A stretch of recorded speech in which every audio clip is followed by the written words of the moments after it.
प्रिय छात्रों,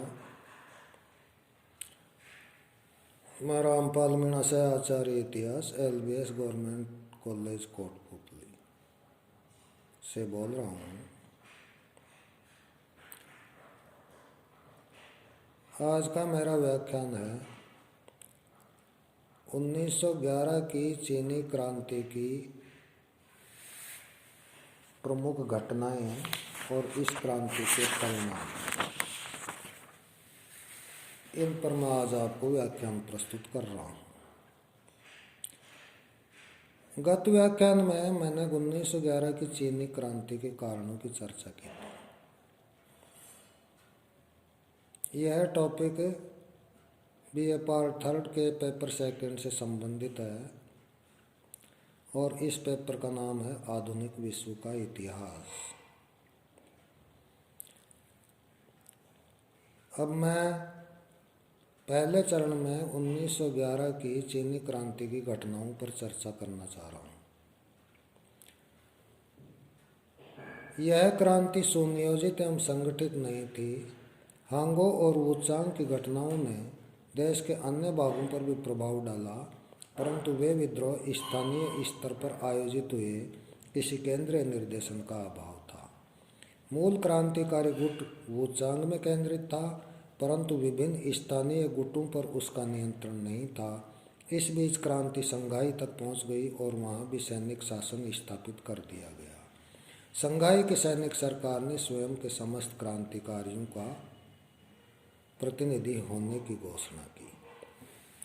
15 नवंबर 1911 ईस्वी में संघाई में प्रांतों की क्रांतिकारी सरकारों के प्रतिनिधियों का एक सम्मेलन हुआ, जिसमें चीनी गणतंत्र की केंद्रीय सरकार की स्थापना की गई। उसका मुख्यालय वुचांग रखा गया। 30 नवंबर 1911 को सभी प्रतिनिधि हांगकांग में मिले और वहां संघीय संविधान की रूपरेखा तैयार हो गई। 4 दिसंबर 1911 ईस्वी को क्रांतिकारियों ने नानकिंग पर अधिकार कर लिया, जो अस्थायी सरकार की राजधानी बन गया। 24 दिसंबर 1911 ईस्वी को डॉक्टर सन्यात सेन संयुक्त राज्य अमेरिका से संघाई पहुंचे। उनका क्रांतिकारियों द्वारा भव्य स्वागत किया गया।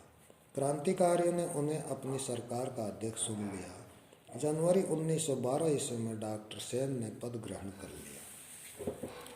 उधर मंचू सरकार क्रांति की घटनाओं से भयभीत हो गई।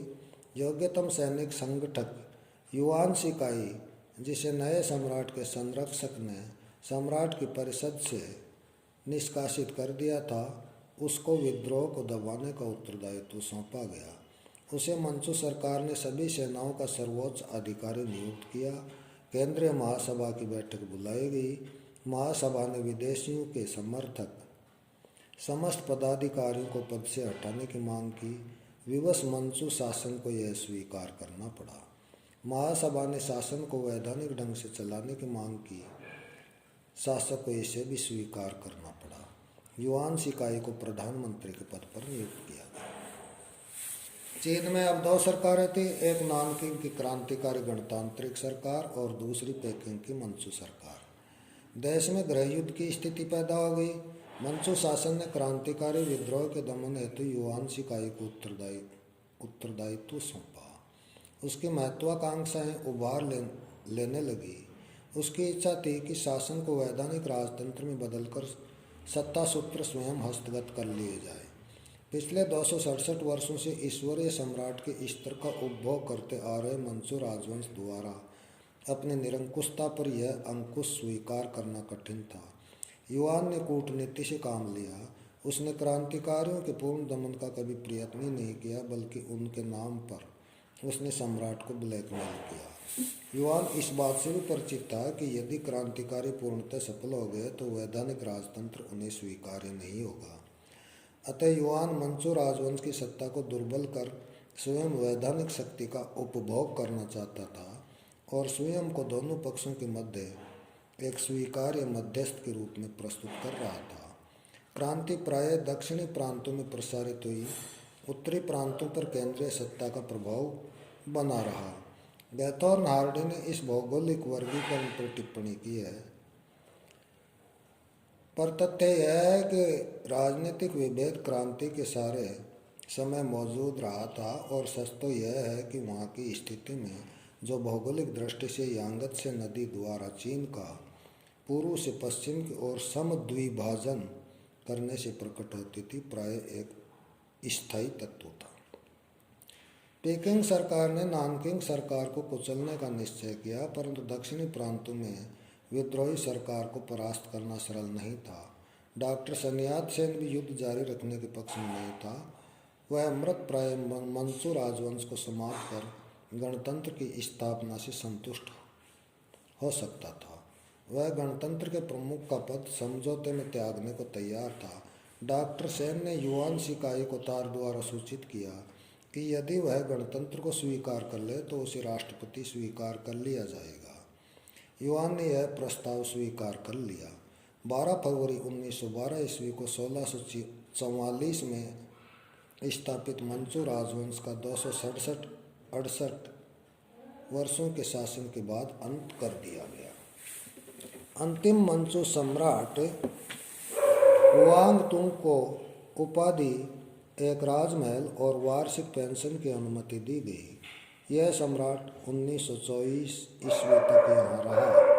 1932 ईस्वी में इसे जापानियों ने चीन के मंचूरिया को स्वतंत्र मंचुकुओ, जापान का जो एक कठपुतली राज्य बनाकर वहाँ का प्रमुख कार्यकारी अधिकारी बनाया। बाद में 1934 ईस्वी में वह कांग तेह के नाम से वहाँ जापानियों का कठपुतली सम्राट बन गया। डॉक्टर सेन ने वादे के अनुसार अपना पद त्याग दिया। चीन को गणतंत्र घोषित कर दिया गया और युआन शिकाई को सब पक्षों की सहमति से फरवरी 1912 ईस्वी में संयुक्त चीनी गणतंत्र का प्रथम राष्ट्रपति नियुक्त किया गया। शायद युआन इतनी दूर तक नहीं आना चाहता था। वह संवैधानिक राजतंत्र में ही अपनी सशक्त भूमिका तलाशने को उत्सुक था, परंतु परिस्थितियों ने चीन के मंचू साम्राज्य को चीनी गणराज्य में बदलने का आह्वान किया, तो युआन ने बिना नामंजूर किए इसे स्वीकार कर लिया। 12 फरवरी 1912 ईस्वी को चीन एक गणराज्य बन गया। यह था 1911 ईस्वी की चीनी क्रांति का घटनाक्रम। अब 1911 ईस्वी की चीनी क्रांति के क्या परिणाम सामने आए, उनका संक्षिप्त विवरण इस प्रकार से प्रस्तुत किया जा रहा है।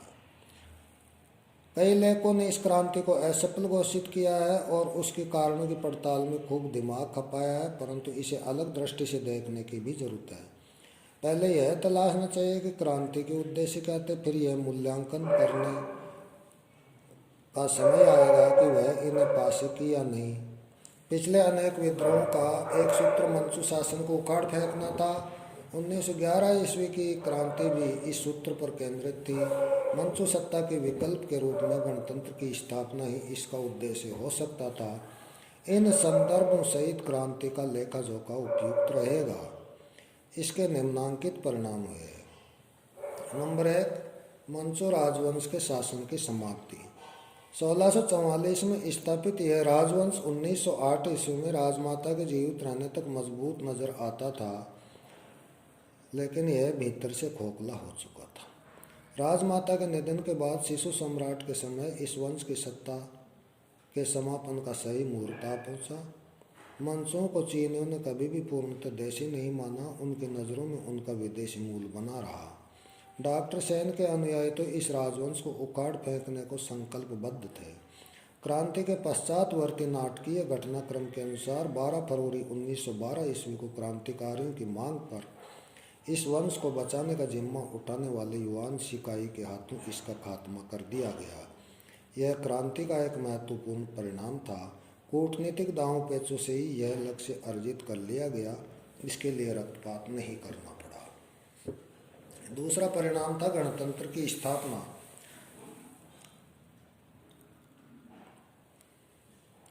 राजवंशों का आना जाना तो चीनी इतिहास की ज्ञात प्रवृत्ति रही है, अतः मंचू राजवंश का 267-68 वर्षों के पश्चात पतन उस श्रृंखला की एक कड़ी ही थी। परंतु विकल्प के नाते नए राजवंश के स्थान पर गणतंत्र की स्थापना एक अद्भुत घटना थी।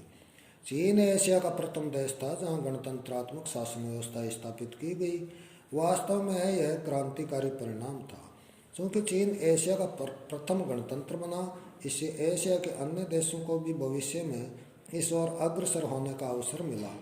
एल्फ्रेड विपिसले ने अपने निबंध चीनी क्रांति द्वारा 1912 ईस्वी में लिखा कि 1911 की क्रांति द्वारा सरकार की सहस्त्रों वर्षों की परंपरा अकस्मात और पूर्णतया परिवर्तित हो गई।